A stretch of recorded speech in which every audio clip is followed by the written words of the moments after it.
আসসালামু আলাইকুম প্রিয় দর্শক, তো সবাই কেমন আছেন? তো আজকের আপনাদের সাথে আরেকটা রেসিপি শেয়ার করব। তো এই যে দেখেন, আমি প্রথমেই যেগুলো নিয়ে নিছি। তো এখানে আমি এই যে পিকার নাট যেটা এইটা নিছি, প্রায় 7 থেকে 8 পিসের মতো। আর নিছি হয়েছে যাইয়া এই যে পিকার নাট দেখেন, এটা একটু ভিজাই রাখছি, প্রায় 1 ঘন্টার মতো ভিজাই রাখছি। তো আর নিছি খেজুর, খেজুর নিছি প্রায় 5টার মতো, যেহেতু আমি এখানে 2 গ্লাসের মতো রেডি করব।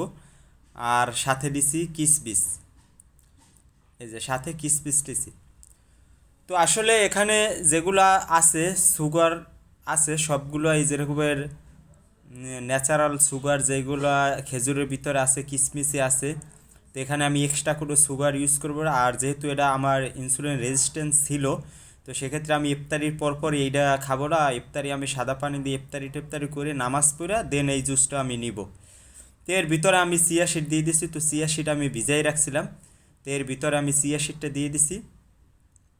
আরেকটা জিনিস, যাদের আইবিএস এর সমস্যা আছে তারা আসলে অ্যাকচুয়ালি এইরকমের ব্যালেন্স করে জুস হিসাবে সব কিছু নেওয়ার চেষ্টা করবেন।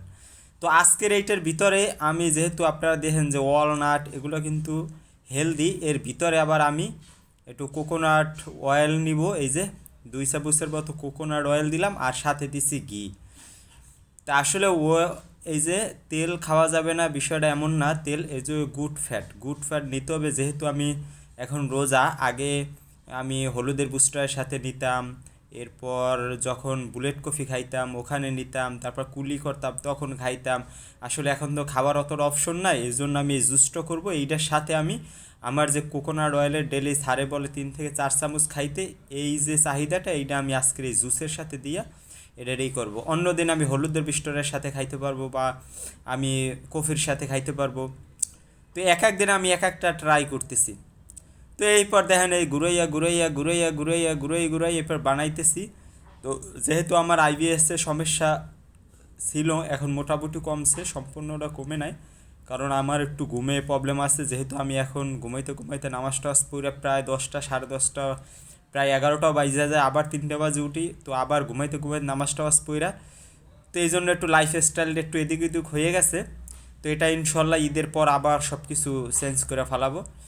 তো এই জন্যই আমার আইবিএসের সমস্যাটা মানে 50% কমছে, এখনও 50% আছে। তো এই যে দেখেন, তো ঘুরাই করলে এরপরে আমি নেব, যাতে আমার যেহেতু ডাইজেশনে আমার প্রবলেম আছে, এই জন্য আমি বেশি ব্যালেন্ডার করে নেওয়ার চেষ্টা করব। তো এরপরে এই যে দেখেন, এখানে সম্পূর্ণ হেলদি। এটা আপনারা যারা আমার ভিডিও দেখেন বা স্যারের লাইফস্টাইল ফলো করেন, আপনারা পুরো ফ্যামিলির সবাই এটা দিয়ে ইফতারি করতে পারেন। যাদের ইনসুলিন রেজিস্ট্যান্স আছে বা ছিল, বা যারা মেনটেনিং আছেন, তারা ইফতারির পরপরই খাবেন না, যেহেতু এখানে খেজুর টেজুর আছে, একটু পরে খাবেন।